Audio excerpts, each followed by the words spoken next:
એટલે life balance કરવા માટે આપણે પ્રયત્ન કરવાનો લાઈફ તરફથી આપણે સંબંધોમાં, પણ ના થયું તો પછી એ સ્વીકારી લેવાનું, તેનું ટેન્શન નહીં રાખવાનું.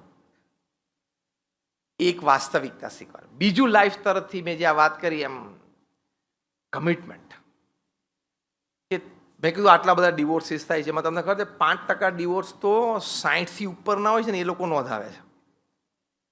5% of the divorce cases that are registered are of the people above the age of 60. 60 એટલે તારે 30-35 વર્ષ તો લગ્ન જીવનને થઈ ગયા. આપણે ઓન એન એવરેજ ગણીએ 60 એટલે 30-35 વર્ષ લગ્ન જીવનને થઈ ગયા. હવે 30-35 વર્ષ ચાલ્યું તો હવે તારે 10-15 ચલાવવાનું છે. આમે 75 એક વિકેટ પડવાની જ છે, એકાદી વિકેટ 75 પડવાની જ છે, તો 10-15 ખેંચી લે ને. ડિવોર્સ લોયર્સે પોતે એનાલિસિસ કર્યું કે આ 60 વર્ષથી ઉપરના લોકો કેવી રીતે છૂટાછેડા માટે નોંધાય, એના કારણો શું છે. કારણો તો જાણીએ, તો બહુ એનાલાઇઝ થયું અને 5 મુખ્ય કારણો આપ્યા. એમાંનું એક કારણ કે મને એમ લાગે છે કે મારા જીવનસાથીને હવે ડ્રેસિંગ સેન્સ રહી નથી. એટલે 65 વર્ષે જબ્બો લેંગમ બધું હોય, કેટલું હોય 65 વર્ષે સિમ્પલ ડ્રેસિંગ ઇઝ ફાઇન. બીજું કારણ ખબર છે, બેડરૂમમાં એસીની ટેમ્પરેચર અને પંખાની સ્પીડ. આ મુદ્દામાં તાલીઓ બધાએ 60 વાળા જ પાડ્યો. Just joking, take it lightly. થોડા આનંદ માટેની વાત છે, લાઇટલી લેજો, નથિંગ સિરિયસ. પણ આ વાત હકીકત છે. તમને ધારો કે 2 ઉપર પંખો ફાવતો હોય, તમારા સ્પાઉસને 5 ઉપર ફાવતો હોય, તો પ્રેક્ટિસ કરીને તમારે 3-4 ઉપર આવી જવું પડે. બીજું ઘણું પ્રેક્ટિસ કરી લીધી.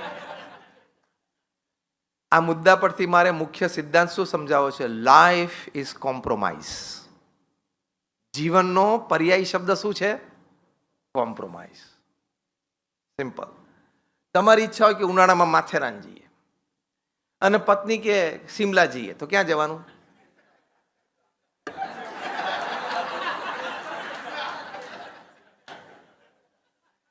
ક્યાં જવાનું એ નિર્ણય તમારે લેવાનો છે, પણ બંને એકવાર તો બોલવું પડે કે સારું તમે આ વખતે માથેરાન કહો છો તો આપણે શિમલા પછી જશું, અને એકવાર આણે પણ બોલવું પડે કે ચલો હું મારું માથેરાન મૂકી દઉં, આપણે શિમલા જઈએ.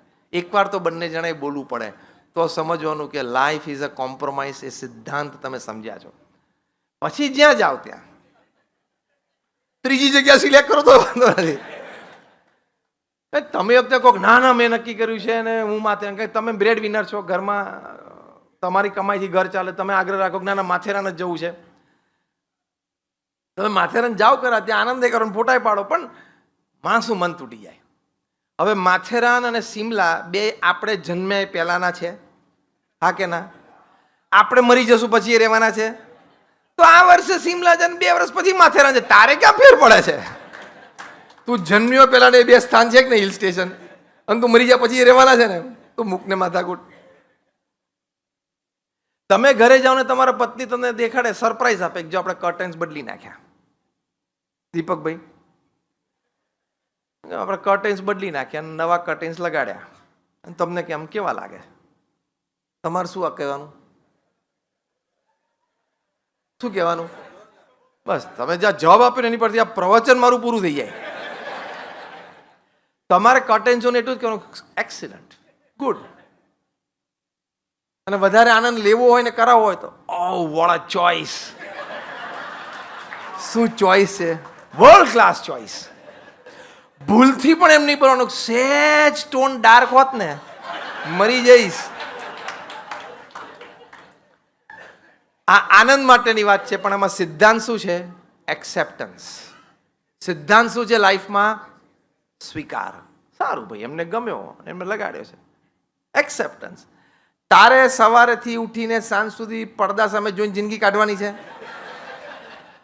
અને બગડે એટલે કે મેલા થાય 2-4-6 મહિને, તારે ઉતારીને ધોવાના છે. તારે 9 વાગે ઓફિસ જતું રહેવું છે, મૂકને માથાકૂટ. તારે ખોલવો હોય તારે રિમોટ બાજુ પડ્યો ખોલ નાખવાનું, દબાઈને બંધ કરી દેવાનું. તારે નથી પડદા ઉતારવાના, ચડાવવાના, ધોવાના, એની સામે બેસીને જિંદગી કાઢવાની, તો મૂકને માથાકૂટ. ટીકા શું કામ કરે? સેજ ટોન લાઇટ હતો. શું સેજ ટોન લાઇટ હતો? તારું આ લાઇટ આ હરખું રાખ. This is balance from your life side. Accept it. એ તમારા સ્પાઉસ છે તો એની પણ ચોઇસીસ છે. Now I am talking seriously. એમની પણ ચોઇસ છે, એમની પણ સ્વતંત્રતા છે. Enjoy life, as simple as that. જેમ ઇન્વેસ્ટમેન્ટ ક્યાં કરવું એ તમે નક્કી કરો છો, તો ઘરના પડદા એ નક્કી કરે. સિમ્પલ. હા કે ના? એટલે હવે આ બાબતે તમારે બોલવાનું. અને આવી લગભગ 15-20 આઈટમો છે ટોટલ. હા, એટલે બધાને બુદ્ધિ શક્તિ આવડત ભગવાને આપી છે, એટલે કરી શકે. એટલે વર્ક લાઈફ બેલેન્સ. બીજી એક વાત, બહુ જ એક સરસ પુસ્તક મેં વાંચ્યું, કાર્લ ઝિમરમેને લખ્યું છે, ફેમિલી એન્ડ સિવિલાઇઝેશન, પરિવાર અને સંસ્કૃતિ. 21 સંસ્કૃતિઓમાંથી 19 સંસ્કૃતિઓ નષ્ટ થઈ ગઈ. એની પાછળને એમને 2000 વર્ષના કારણો બહુ સરસ એનાલાઇઝ કરે. બહુ ફાઇન પુસ્તક છે. હી વોઝ અ સોશિયોલોજિસ્ટ અને હિસ્ટોરિયન, અને એમને આ પુસ્તક લખ્યું છે. અને એમાં જે તે સંસ્કૃતિઓ જ્ઞાતિ જાતિ નાશ પામી અથવા તો ઓટ આવી એ લોકોને, સામે એ સંસ્કૃતિનો જે પરિવારો હતા, એ પરિવારોમાં નીતિ નિયમ, સિદ્ધાંત, સંસ્કૃતિ, પરંપરા, એમાં ક્યાં તફાવત આવ્યો. પહેલો મુદ્દો લખ્યો છે, જે પરિવાર અને સંસ્કૃતિ નષ્ટપ્રાય થઈ અથવા તો એને ઓટ આવી જીવનમાં, એનું પહેલું કારણ લગ્ન જીવનની પવિત્રતા, લગ્ન જીવનની પ્રથા, એના પ્રત્યે અણગમો શરૂ થયો, જેને આજની ભાષામાં તમે લિવ ઇન રિલેશનશિપ કહો છો. દુનિયામાં સૌથી ભંગારમાં ભંગાર વસ્તુ હોય ને એ લિવ ઇન રિલેશનશિપ છે. પૃથ્વી પર સૌથી જે નકામી વસ્તુ છે ને એ લિવ ઇન રિલેશનશિપ છે. I have freedom, I am an adult, I can do anything, I am 25, I am independent. તું 25 ઇન્ડિપેન્ડન્ટ હોય ને તો તારી સોશિયલ એકાઉન્ટેબિલિટી છે, ફેમિલી એકાઉન્ટેબિલિટી છે, એલ્ડર્સ પ્રત્યે તારા પેરેન્ટ્સ છે જેને તને જન્મ આપ્યો એના પ્રત્યે તારે એકાઉન્ટેબિલિટી છે. તમે એમ કહી શકો કે હું એડલ્ટ છું, હું ઓફિસમાં એક્ઝિક્યુટિવ છું, હું તો બોર્ડ મિટિંગમાં બોર્ડ રૂમમાં બર્મ્યુડા અને ચડ્ડી પહેરીને જતો હોય, ચાલે? ચાલે? દરેક જગ્યાએ ઓફિસ કે ઘર કે સમાજ, ત્યાં એક સિસ્ટમ હોય, એક કલ્ચર હોય. એમ તમને સ્વતંત્ર વિચાર આવવા માંડે ને તમને એમ થાય કે આમાં શું વાંધો છે. તમારે સમાજ, પરિવાર, સંસ્કૃતિ, ટ્રેડિશન, કલ્ચર ને બધું જોવું પડે.